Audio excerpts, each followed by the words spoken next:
Okay, so this problem reads, how much work does a supermarket checkout attendant do on a can of soup he pushes 0.6 meters horizontally with a force of 5 newtons?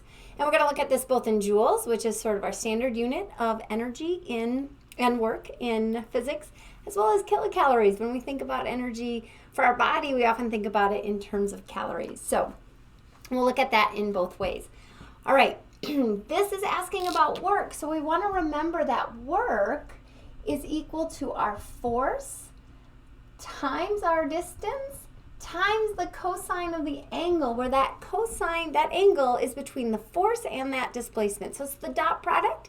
If we parse out that dot product in this form, which is the form we often will see it in our college level and introductory level physics courses.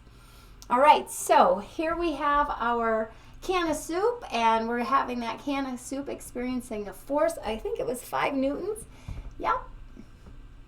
And so we want to also identify that displacement, that distance that force is being applied over, because it takes both the force and actual change in location for work to have been done.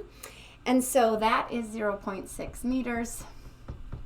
And so we're just going to use our relationship, which tells us the work is equal to the force of 5 newtons times our distance of 0.6. And then it's the cosine of that angle. So what is the angle between the direction of the force and the direction of that displacement vector?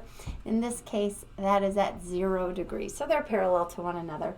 And when we look at that, we see our work of 30 joules. All right, it's pretty straightforward. Now, we also want to know what that work is in kilocalories. So that's a unit conversion problem. So for 30 joules, we know that in 1 calorie, there are 4.19 joules of energy or of work being done.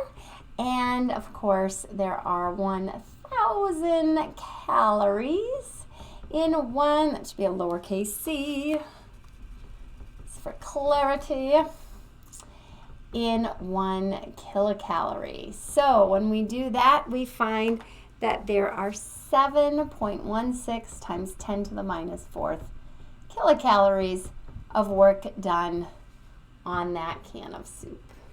All right, so using our work relationship in a pretty straightforward example along a line that the displacement and the force, is done together. Good job.